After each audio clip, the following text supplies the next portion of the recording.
Olá, sejam bem-vindos a mais um podcast da Clínica Médica da Universidade Federal Fluminense. Meu nome é Alexia Fraia, monitora do professor Ronaldo Gismondi. No podcast de hoje vamos, com base em um caso clínico, discutir a abordagem investigativa à dor pré-cordial em aperto, com ênfase na angina instável. Antes de começarmos, porém, é importante lembrar que esse material é destinado exclusivamente para médicos e estudantes de medicina, não sendo permitido seu uso por profissionais de outras áreas. O nosso caso de hoje é de um homem de 50 anos com queixa de aperto no peito. Ele relata há 3 anos início de quadros esporádicos de dor pré-cordial em aperto, de intensidade média, desencadeada por esforços de alívio rápido e espontâneo. No entanto, há 3 semanas houve o agravo do seu quadro, com alteração das características da dor, aumento de sua intensidade, início em repouso e alívio espontâneo após 10 a 30 minutos. Além disso, relatou nesse último episódio taquicardia, palpitações, lipotímia e náuseas. Além disso, o paciente afirma ser hipertenso, fazendo uso irregular de losartana, e diabético, controlado com metformina. Ele tem uma história familiar de acidente vascular encefálico, seu irmão aos 45 anos, e carga tabágica elevada, além de alimentação desregrada. Por fim, convém ressaltar que seu exame físico não tem alterações. Então, antes de seguirmos com o caso do paciente, é muito importante lembrarmos as características da dor chamada angina, que nada mais é que a dor sentida quando há isquemia dos cardiomiócitos por qualquer causa. A angina típica é caracterizada por 3 fenômenos: a dor pré-cordial em aperto ou queimação, o agravo com esforço físico ou estresse emocional e alívio com uso de nitratos ou repouso. Há ainda uma classificação quanto ao número de critérios da angina típica que uma dor torácica preenche, que nos ajuda a identificar sua natureza. A dor tipo A, por exemplo, é considerada definitivamente anginosa, apresentando características dos 3 grupos já citados.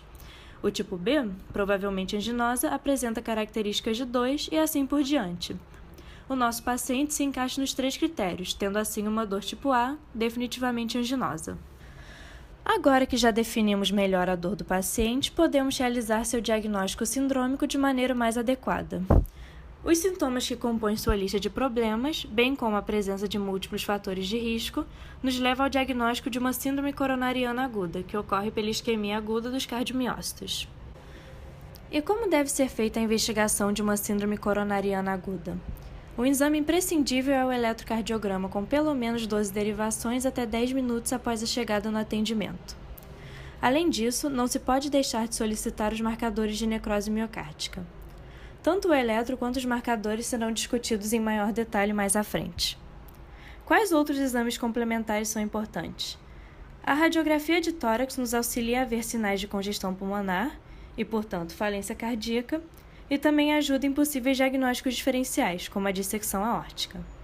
Além disso, deve-se solicitar dosagem de ureia, creatinina e eletrólitos, lipidograma, hemograma, coagulograma e glicemia capilar, que podem auxiliar na definição da causa, conduta e prognóstico. Dito isso, o que é absolutamente imprescindível nos primeiros 10 minutos de atendimento? Além da história sucinta e de um exame físico, deve-se fazer o eletro e dosar os marcadores. Além disso, apesar de não ser o assunto do podcast, é relevante lembrar que deve-se iniciar o tratamento com o chamado MONA, que é morfina, oxigênio, nitratos e AAS. O eletrocardiograma, conforme já dito, é absolutamente fundamental, devendo ser feito em todos os pacientes com suspeita de síndrome coronariana aguda.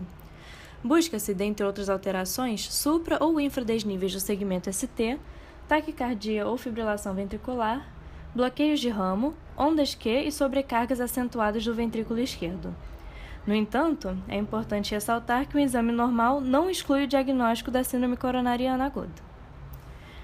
O mais importante fenômeno que deve ser buscado no eletro é o desnível de segmento ST. Pelo exame, pode-se dividir a síndrome em síndromes com supra de ST, em geral mais graves, com acometimento transmural, e sem supra de ST. Por que isso é tão importante? A conduta nas síndromes com supra é a reperfusão imediata. As sem supra, por sua vez, podem ser tratadas clinicamente estratificadas, conforme abordaremos mais à frente. A síndrome sem supra pode ser tanto uma angina instável quanto um infarto. Para diferenciar ambos, deve-se olhar os marcadores de necrose miocárdica. Vemos aqui, então, o eletrocardiograma do nosso paciente do caso. Como devemos analisá-lo? Antes de mais nada, podemos ver que apresenta um ritmo sinusal.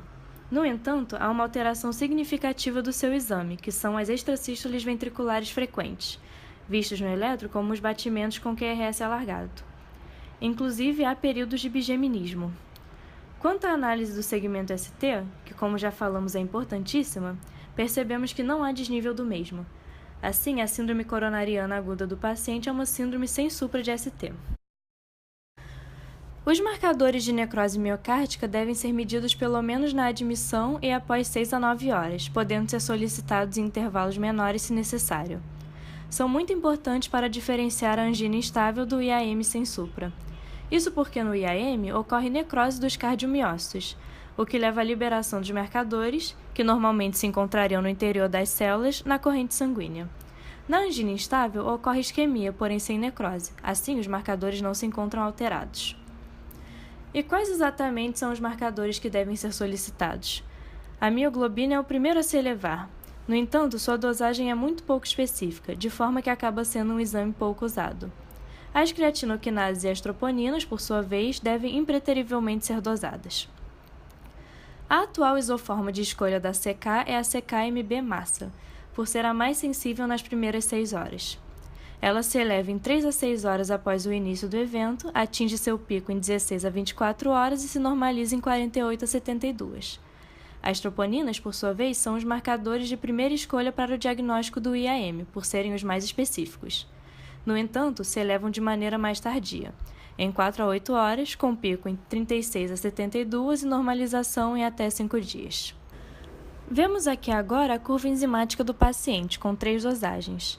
Observa-se que, principalmente no início, a CK total e a CK-MB foram acima dos valores de referência. No entanto, sabe-se que o marcador mais específico para a necrose miocárdica é a troponina. Como a troponina não ficou positiva em ponto algum da curva, raciocina-se que o resultado das creatinoquinases foi um falso positivo. Assim, o paciente não apresentou um infarto, e sim uma angina instável.